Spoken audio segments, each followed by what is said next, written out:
Reggie Bush played for over a decade in the NFL, was obviously a star at USC in college football. We'll get to the Big Ten, going to play October 17th in a few minutes with Reggie, but he joins us, Fox Sports college football analyst with a lot of NFL years as well. So I got to start. It's interesting. So I watched Joe Burrow this weekend, and I thought he was really, really good. You played with one rookie quarterback, Ryan Tannehill. Yep. And Ryan's had a nice career. I think Joe Burrow's probably a little more talented, maybe a lot more talented. But when you watched Ryan Tannehill as a rookie, go back and compare it to Burrow, what did you see with Tannehill that you knew he would be able to win games? Like, what were the tell signs? Well, you could just see how very athletic he was as a quarterback, and you could see that his ability to take off and run with the football was there. The skill sets were there. He could throw the football really well. The way he stood in the pocket, his pocket presence was good, but he just didn't have we didn't give him enough weapons, and he didn't have the experience yet. I think that you needed to be very successful early on. Obviously, he was coming from a different situation. I think he had only played quarterback the position like for 2 or 3 years before he got drafted. So Joe Burrow is going to be better served in this position because he's a true quarterback. I'm sure he played quarterback probably since he was a little kid. Yeah. But then we saw how his career and the spotlight started to emerge for him at LSU, where he was kind of thrust into the starting spot and really took advantage of the opportunity and had arguably one of the greatest college football seasons that we've ever seen, in 1 year from a quarterback. Everybody says they can handle criticism, but Bruce Arians was kind of rough on Brady. Do you think in the deep recesses of his mind, Tom's thinking, bruh, settle down, it's game one? What do you think Tom's thinking? I'm sure Tom is thinking exactly what you just said. Like, hold on, man, this is only game one. It's not like they had a normal offseason, right? Everybody is dealing with, these adverse conditions, right? But, we talk about this all the time on our college football show. The teams that have continuity, that have a returning quarterback, returning coach, returning, system, those are going to be the teams that are better served to be successful this year.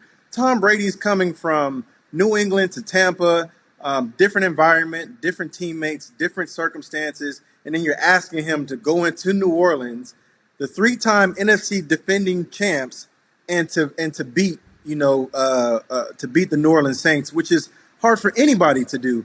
So I'm sure Tom Brady was like, yo, Bruce, like, just chill out for a second, man. Like, it's going to get better at some point. Listen, it's become more of a wide receiver league. And it's become, this game was always pound the football.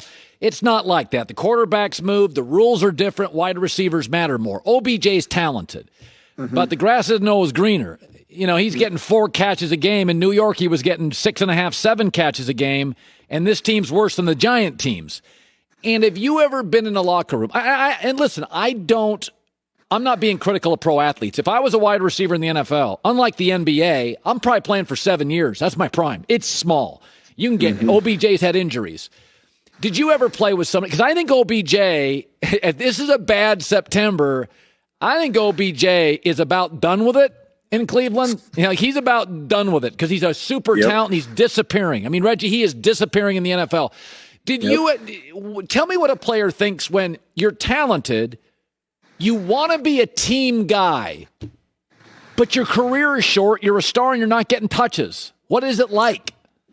It's tough, and it feels like you got no place to go, or you feel like there could be no answer possibly for you, because that's a tough situation to be in, especially for Odell, right? You got your way out of New York Giants, and then you ended up in Cleveland, where it looked like it was going to be a better situation for you. And then you go through 1 or 2 coaches, quarterback's not playing the way that you thought he would, and you're not getting those same targets. That's why I agree with your statement. The grass isn't always greener. Somebody else I think about, Le'Veon Bell. The grass was not greener for him. I thought that Le'Veon Bell was in a perfect situation where he was in Pittsburgh. Now, obviously, we wish he wished that they could have gotten the money right and the contracts right. But to your point, the grass is not always greener. And for Odell and for any other players that are in those situations, you kind of feel like your best years are being wasted. Yeah. Right? We talked about that today, even with Saquon Barkley, right? He had 15 carries for 6 yards. And, the talk was, is Saquon Barkley, washed up? Is he overrated? And I don't think he's overrated. I just think that the nature of the beast, he's in a situation where it's out of his control how many times they give him the football. It's out of his control how many times they're going to call his number. Yeah. So I'm watching all these quarterbacks now. Kyler Murray's fascinating. 5'9", running around guy. And it's really, I told Joy this, I think it was yesterday. I'm like, man, they're quarterbacks are shapes and sizes now. Some are like Goff. They sit in the pocket. Kyler Murray's running around. Do you worry or think that Kyler Murray running around, like, is that a 12-year quarterback? I mean, what do you, when you see him, what do you see? I see Russell Wilson when I see Kyler Murray. You think about Russell Wilson, he takes off and runs all the time, but he's very shifty and he never takes the big hit. And so if you can be elusive enough, Rich Kyler Murray is, you see how short he is already, and he's fat, and he's very fast as well. Those kinds of players are some of the hardest players to tackle. You think about Darren Sproles, right? Darren Sproles in space out in the open was one of the hardest players, for any defensive player to tackle. And so for Kyler Murray, it's the same thing. As long as he can get down, right? As long as he can protect himself, he will stay healthy. And it's literally that simple. But Russell Wilson, to me, is the pinnacle, right? Because Russell Wilson, year in and year out, he proves himself, as a quarterback. But he also proves himself as a person that you can count on. You can count on him to be there. He's not going to get injured. He's not going to get banged up. And that's the same way I see for Kyler Murray. On the flip side, if you think about RG3, Robert Griffin III, right, he took too many hits, right? And then we see what happened with his situation. And so it's all about protecting yourself as a quarterback, right? You live to fight another play. And I think, we can even use examples like Cam Newton was a guy who took too many hits as a quarterback. Yeah, no. I think Big Ben and Cam, because they were so big, Reggie, they kind of feel invincible.